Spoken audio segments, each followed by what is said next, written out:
자, 시점 수정 한번 보겠습니다. 자, 시점 수정은 시간적 유사성이라고 하죠.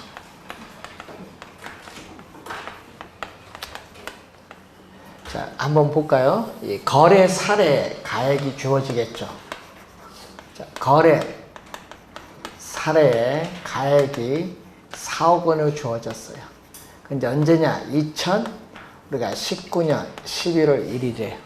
이 날짜가 거래한 날짜. 거래한 날짜인 거래 시점이에요.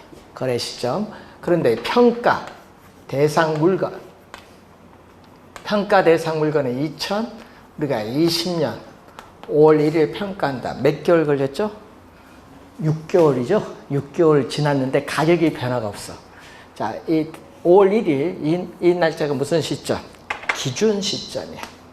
예, 기준 시점인데 이 기준 시점에 6개월이 지났는데 가격의 변화가 없어요. 자, 이 기준 시점에서 거래 사례 가액이 얼마? 4억. 자, 6개월이 지났는데 4억 변화가 없어요.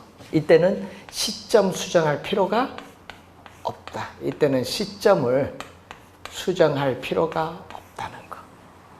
이게 가격 수준은 차이가 없으니까. 그런데 문제는 이 가격이 5억이다. 그럼 얼마? 6개월이 지났는데 얼마 올랐어요? 4억에서 5억을 얼마? 1억 올랐어. 1억 올랐을 때 이때는 시점 수정을 뭐 한다?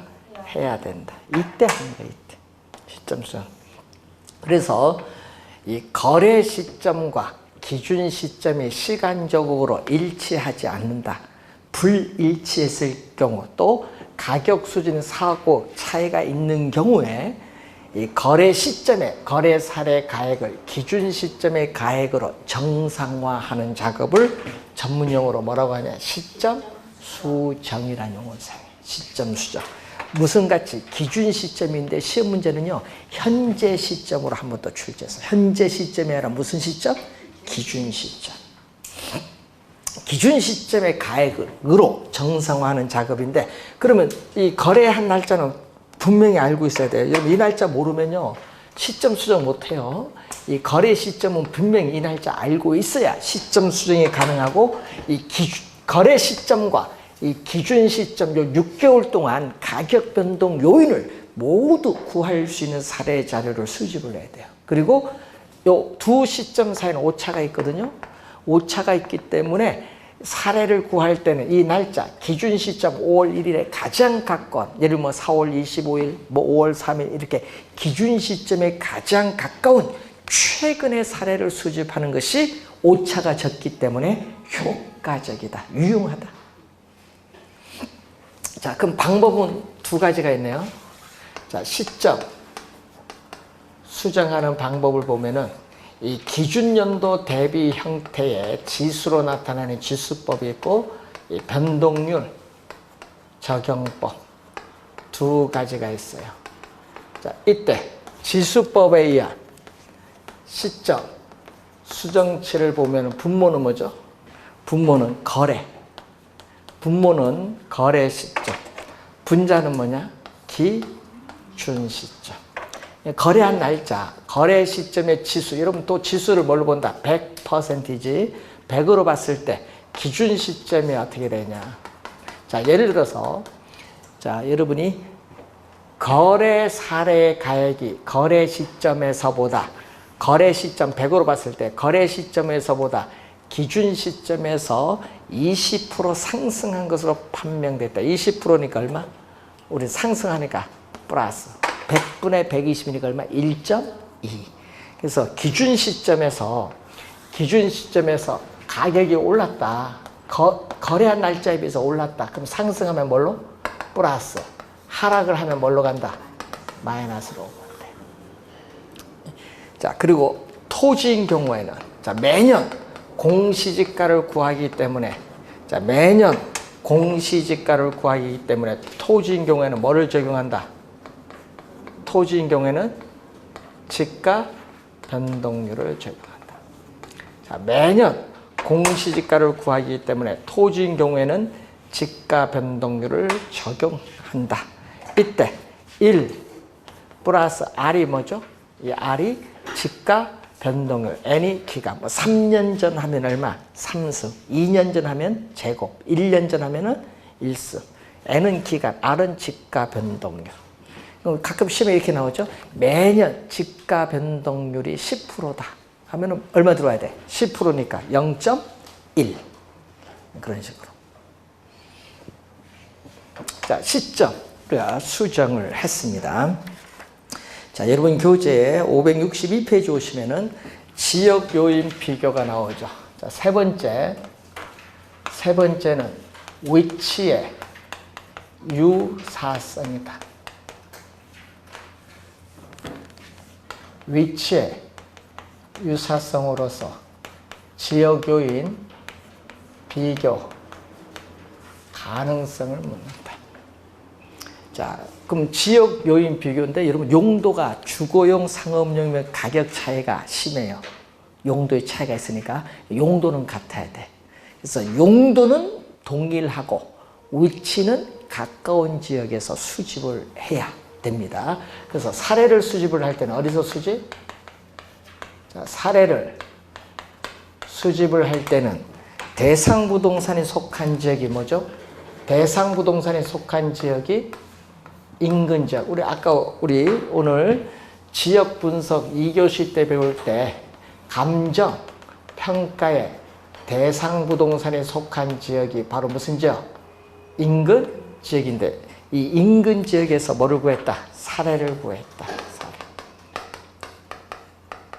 그런데 문제는 이 인근 지역은요, 용도적, 기능적으로 어떻게 용도적 공통성, 주거지역이면 주거지역 공통성이 있고 또 기능적으로 동질성이 있기 때문에 이 부동산 가치에 영향을 미치는 지역 요인 비교 과정은 필요가 없어요. 지역 요인 비교할 필요가 없다.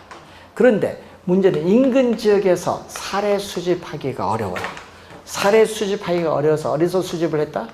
동일 수급권 내부 안에 있는 어디서?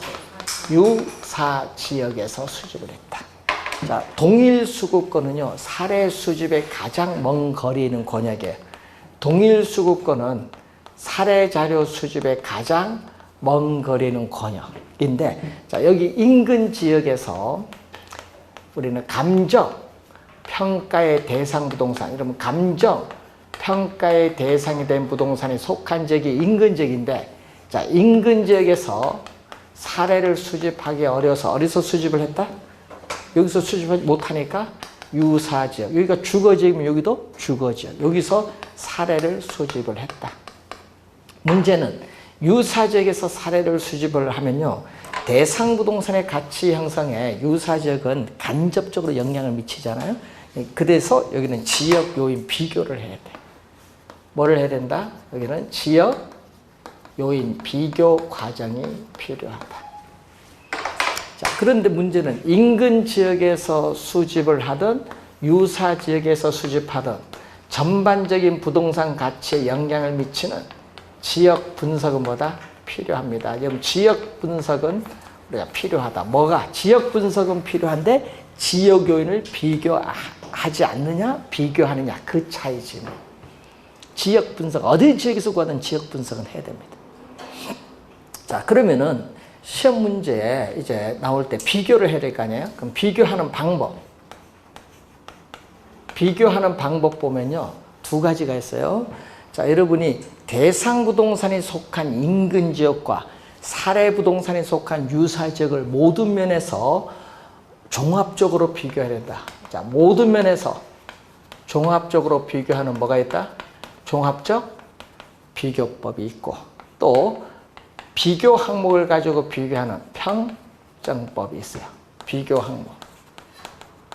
문제는 비교 항목이 있는데 이때 비교 요인을 전부 더해주는 것을 총화, 다 더해주는 것, 비교 요인을 전부 곱해주는 건 상승식인데, 여러분이 우리 문제를 풀다 보면 이렇게 내거든요. 출제는 우리 평정법 출제를 하면서 비교 항목은 상승식을 적용한다. 뭐 여러분 개별 요인 비교는 상승식을 채택함 이렇게 출제를 해요.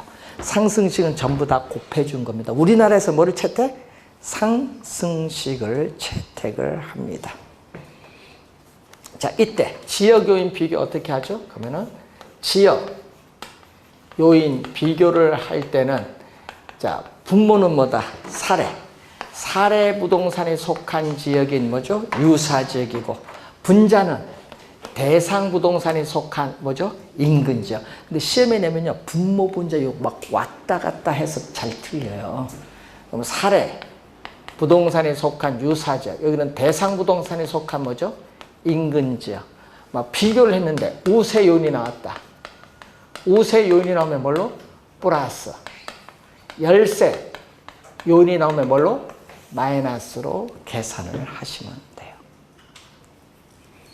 자, 그럼 비교 항목이 주어질 텐데, 자, 여러분이 그 비교 항목 주어진다. 오늘 그 프린트에 보시면은 7번 문제 보시면은 자, 이런 얘기가 나오죠.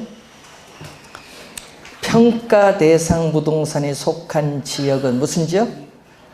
인근 지역. 사례 부동산에 속한 지역은 유사 지역. 다음과 같은 격차를 보이는 경우 우리가 상승식으로 구했다. 상승식으로 구한 지역 요인 비교치인데 단 격차 내역은 뭘로? 사례 부동산에 속한 지역을 뭘로 본다? 100으로 본다. 자, 그럼 지역 요인 비교치를 가는 거건데 여러분 지역 요인 비교치인데 자, 비교 항목 보세요. 여러분 비교 항목 몇 개 나왔어요? 비교 항목 가로 조건, 환경 조건, 기타 조건, 접근 조건에서 몇 개 나왔다? 5개. 자, 한번 볼까요? 그래서 이렇게 나오거든요. 사례 부동산에 속한 지역을 뭘로 봤다? 이렇게 100. 사례 부동산에 속한 지역 분모를 뭘로? 100으로 사정을 하는데 격차 내역을 봤더니 기타 조건 얼마? 마이너스 2. 마이너스라는 것은 사례 부동산에 속한 지역보다 2% 뭐다? 열세 있다 이 말이에요. 그리고 환경 조건은 플러스 3이라는 것은 얼마? 사례 부동산에 속한 지역보다 3% 뭐다? 3% 우세하다 이 말이었고, 자, 그리고 가로 조건은 또 사례 부동산에 속한 지역보다 1% 뭐다? 열세하고, 자, 접근 조건은 또 사례 부동산에 속한 지역보다 4% 뭐다? 우세하고, 행정 조건 제로는 같은 지역에 있으니까 격차 내기 제로는 우세 열세 요인이 없다. 100분의 100. 그럼 상승식은 이 비교 요인을 전부 이렇게 뭐 해준 거? 곱해 준 것을 말해요. 그러면 얼마 나와요? 이거 계산하면 100분의 98은 얼마? 0.98. 100분의 103은 1.03. 100분의 99는 0.99. 100분의 요거는 1.04 곱하기 요거 곱해 주면은 정답. 전자계산 이제 누르시면 돼요. 자, 이게 지역 요인 비교를 이런 형태로 하는. 중요한 건 시험 문제 낼 때 분모는 뭐다? 사례, 분자는 대상. 요거 자 왔다 갔다 합니다. 분모 분자 요것만 정제. 분모는 다 사례. 자, 지역 요인 비교를 이렇게 하면 되겠고, 자, 네 번째는 뭐다? 물적 유사성. 자, 물적 유사성을 개별 요인 비교 가능성. 자, 부동산은 개별성의 특성으로 인해서 반드시 이 개별 요인 비교가 가능한 사례를 수집을 해야 돼요. 자, 평가 대상 물건이 아파트면 사례 물건도 아파트. 평가 대상 물건이 목조 건물이면 사례 물건도 뭐 목조 건물 이런 식으로. 이 사례 부동산과 대상 부동산은 동질, 같은 동질, 동유형, 같은 유형의 것이어야 개별 요인 비교가 가능해요. 그래서 이것도 두 가지. 자, 개별 요인 비교 방법은, 자, 개별 요인 비교 방법은 종합적 비교법. 종합적 비교법과 뭐가 있다? 또 평정법이 있죠. 자, 그리고 마찬가지 개별 요인 비교치는 사례 부동산과 대상 부동산을 종합적으로 비교한다. 분모는 사례, 분자는 뭐다? 대상. 사례 부동산과 대상 부동산을 모든 면에서 종합적으로 비교해서 구하는 방법이다.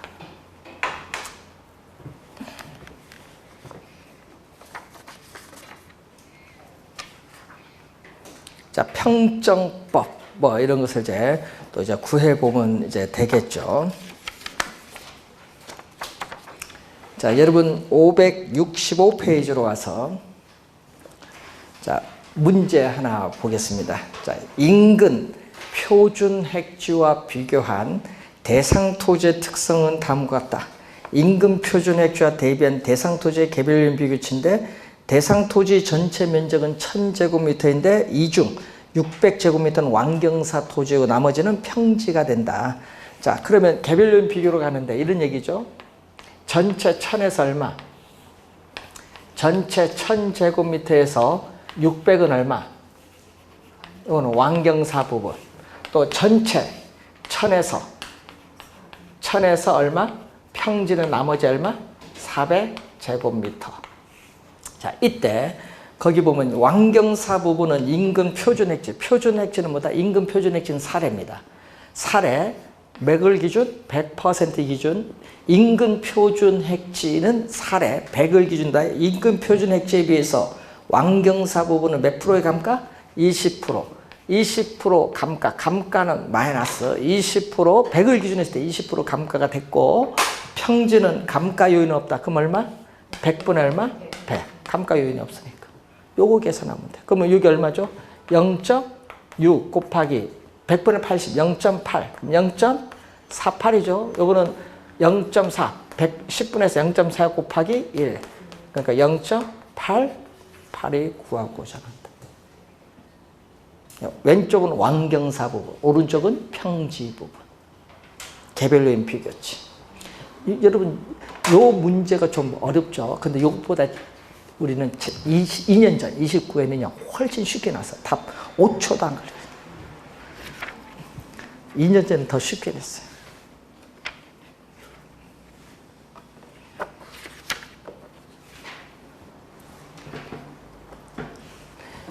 어제 모의고사 보니까 요건 출제를 했대.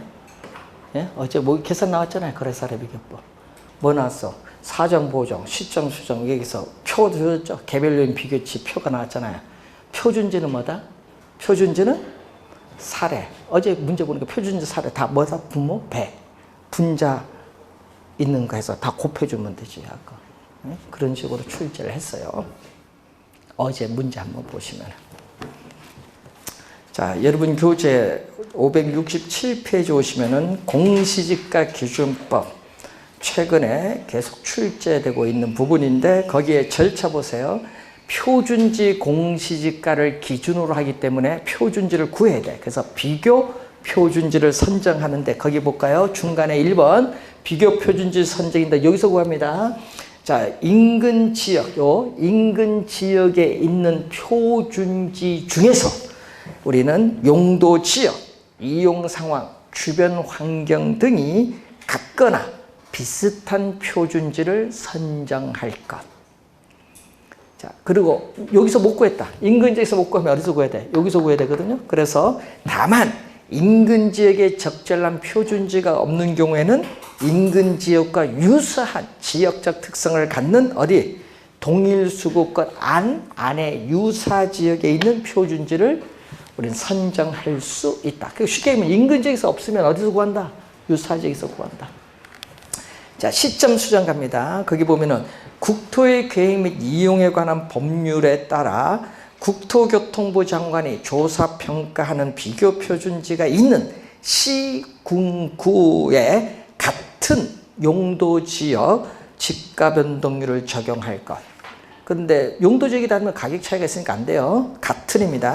다만 다음 어느 하나의 경우에는 그러하지 않으다. 그래서 여러분 거기에 568페이지 위에서 세 번째 보시면은 이 내용이 또 우리가 출제를 한번 했었죠.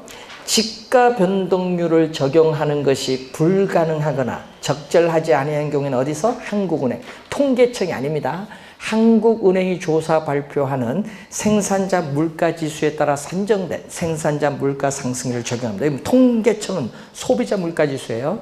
한국은행은 생산자 물가지수. 자, 그 내용을 이제 한번 확인해 보시면 되겠습니다.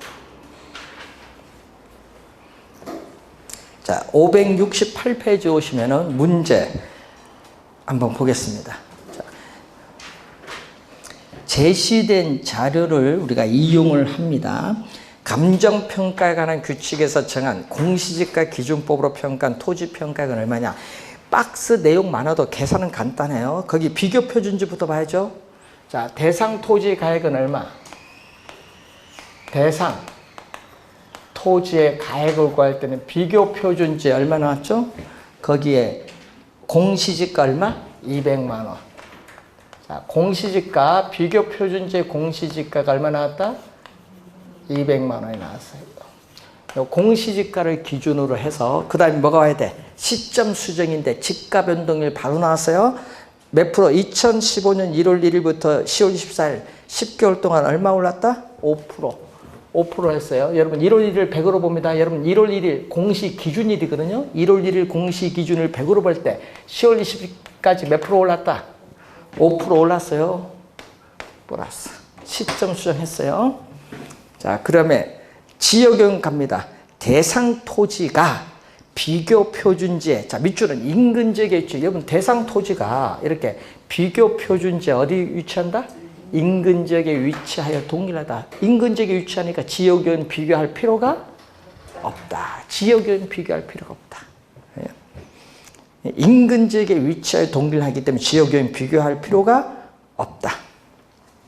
자, 개별 요인 볼까요? 대상 토지가 비교 표준지 사례거든요. 이렇게 나오죠. 자, 대상 토지가 비교 표준지 100으로 보는 거거든요. 비교 표준지 100으로 봤을 때 가로 조건은 몇 프로? 5% 뭐다? 열세. 열세거든요. 열세일 때는 뭐? 마이너스. 5% 열세일 때 마이너스. 환경 조건은 비교 표준지에 비해서 몇 프로? 20%. 우세. 우세일 때는 뭐다? 플러스. 상승식으로 구하니까 뭘 해준다? 곱하기. 요거 계산하면은 돼요.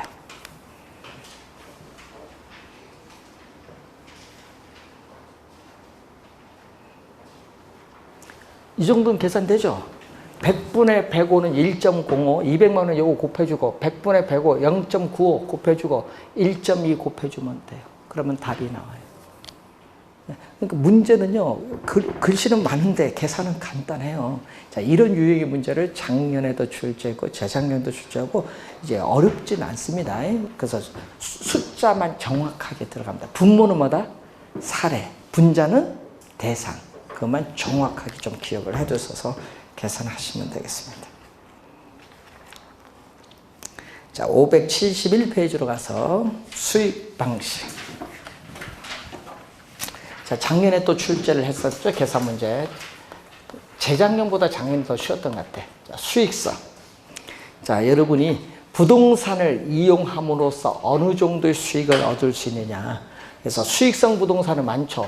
여러분이 상업용 부동산, 공업용 부동산, 광업용 부동산, 이게 수익성 부동산이에요. 임대용 부동산 이 네 가지가 수익성 부동산에 적용이 가능한데, 그래서 이 수익성의 원리인데 부동산을 이용하니까 이것은 무슨 측면? 수요 측면.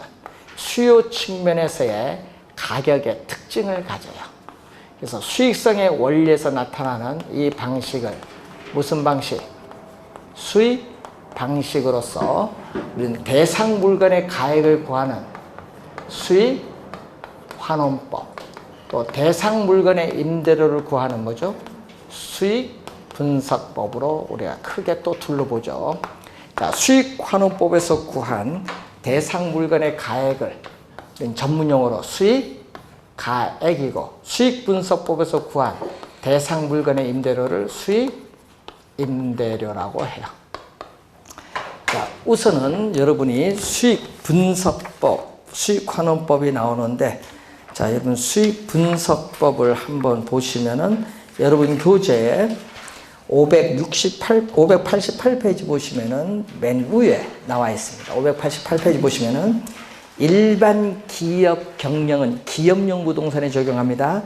일반 기업 경영에 의하여 산출, 구한 총 수익을 분석을 해요. 그래서 대상 물건이 일정한 기간, 뭐 1년이면 1년, 일정한 기간에 산출할 것으로 기대되는 순수익. 순수익의 대상 물건을 계속하여 임대하는데 임대하는데 필요한 경비를 뭐한다? 더하여 대상 물건의 임대료를 산정하는 감정평가 방법을 수익분석법이라고 한다. 수익분석법 개념. 자, 여러분 6회 시험에는 요 네모 안에 들어올 말 무엇입니까? 한번 출제했었죠. 자, 수익환원법 보면은, 자, 수익환원법 개념 보면요, 대상 물건으로부터 장래 산출할 것으로 기대되는 순수익이나는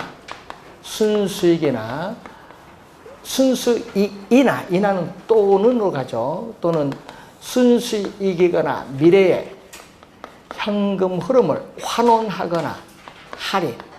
환원할 때는 뭘로? 환원 이율로 환원을 할 것이고, 할인할 때는 할인율로 할인하겠죠. 환원하거나 할인하여 대상 물건의 가액을 산정하는 감정평가 방법을 수익환원법인데, 계산 문제는 요건 출제를 안 해요.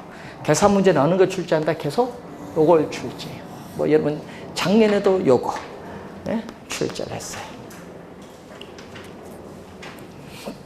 그럼 뭐를 구해야 돼? 순수익 나오겠죠. 그래서 수익환원법을 구성하는 3요소는 뭐다? 3요소는 순수익, 또 하나가 뭐죠? 환원이율. 환원이율이나 또 뭐? 할인율. 또는 수익가액을 구하는 환원 방법.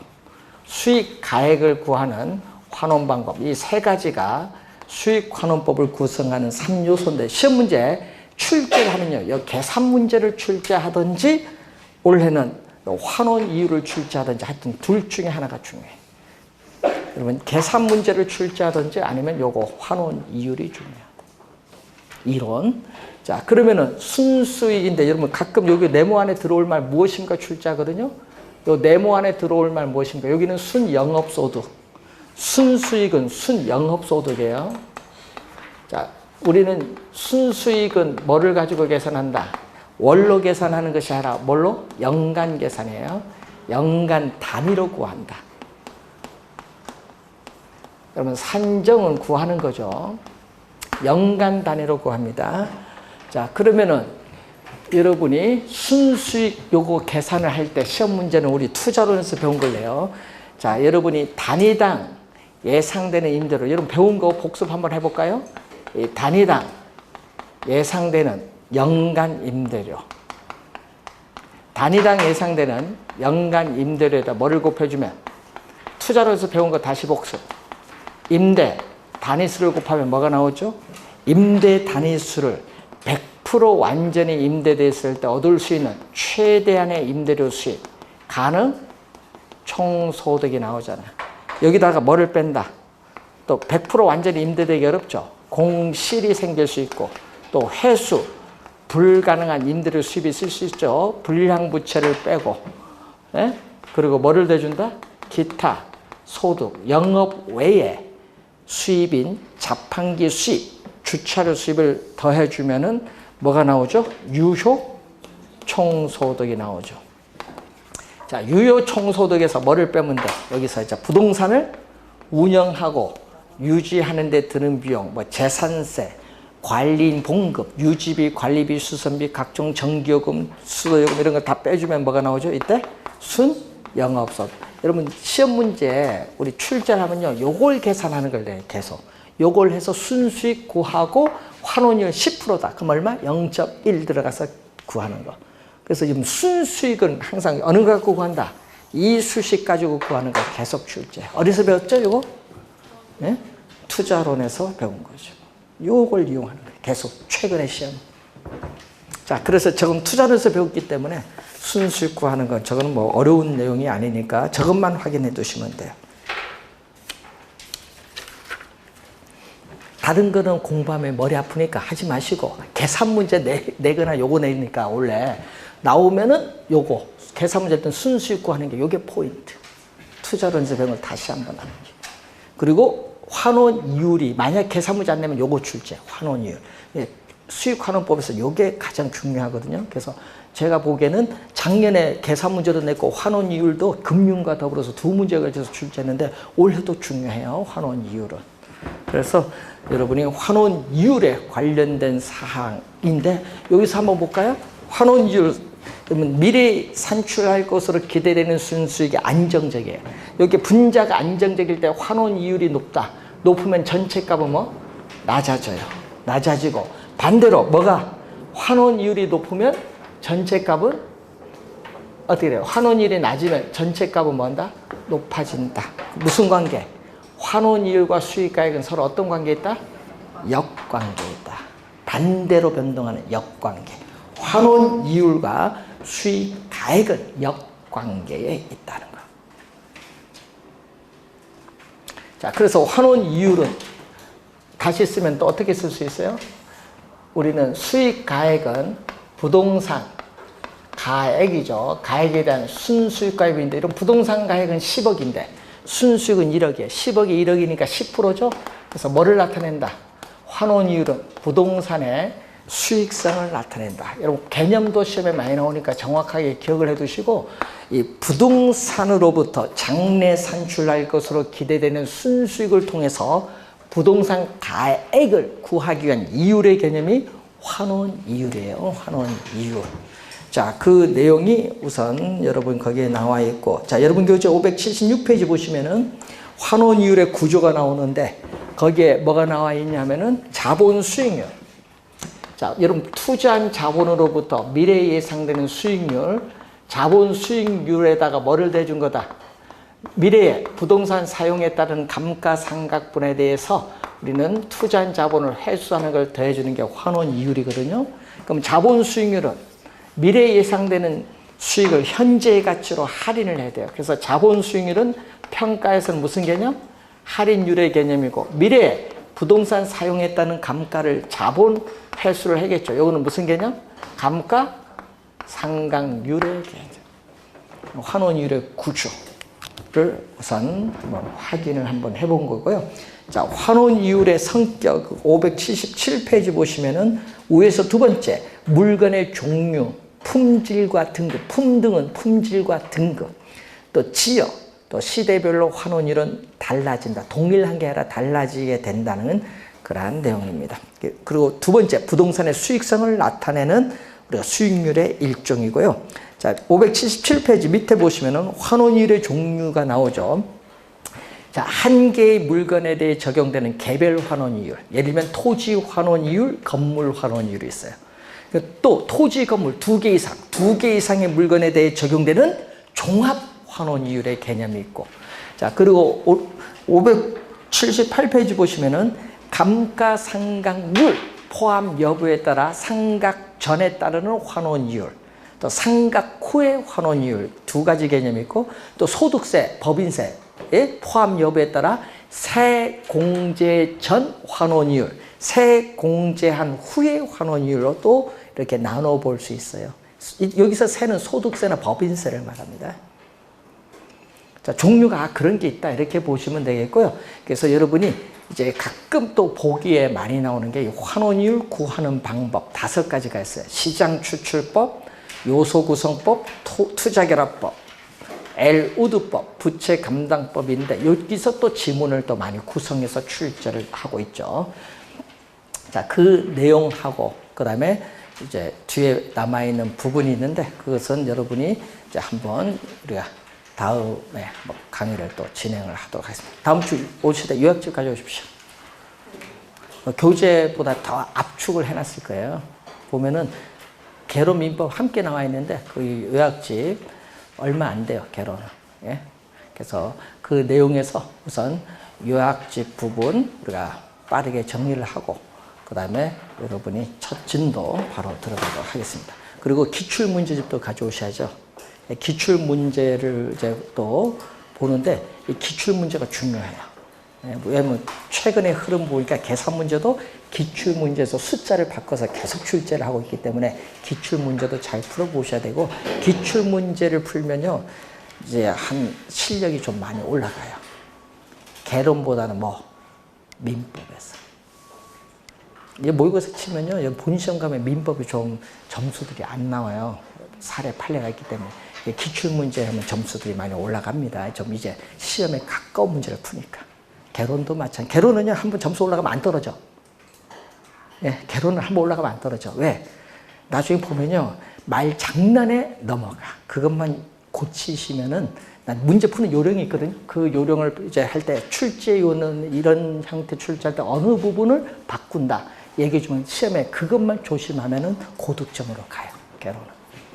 자, 그래서 여러분이 5, 6, 7, 8 여러분 할 때 문제 풀 거 아니에요. 이제 모의고사 문제, 예상 문제 이제 풀고 이제 실력이 많이 올라가니까 2차도 이제 서서히 대비를 좀 하십시오. 올해 시험은 어떻게 될지 모르지만 하여튼 쉽게 출제하죠. 요즘 일자리 창출 때문에. 중개에서 이거 어렵게 되면 큰일 납니다, 원래. 그러니까 원래 잘 따시고. 그리고 지금 시험 장소 문제 때문에 지금 코로나 때문에 근데 25만 명 시험 치는데 이거 장소 어디서 구할 거예요? 25만 명. 여기에 사회적 거리두기 하면요, 학교가 부족해. 시험 장소. 잘못하면 대학교까지 빌리는 상사가 생길 수 있어요. 옛날엔 부족해서요, 대학교까지 빌렸거든요. 그래서 지금 그래서 국어 공무원 시험도 연기된 거 아시죠? 두 번째로 많잖아요. 중개사 다음에. 근데 거기도 학교가 없어서. 그래서 지금 인원이 적은 뭐부터 쳐? 지방직부터 치잖아요. 이 학교 문제 때문에. 그래서 하여튼 빨리 끝내야, 코로나 끝나야 정상적으로 시험 가는데. 그래서 하여튼 강조해 준 거 별표 3개짜리 위주로 잘 정리하시면 되겠습니다. 자, 오늘 수고하셨습니다.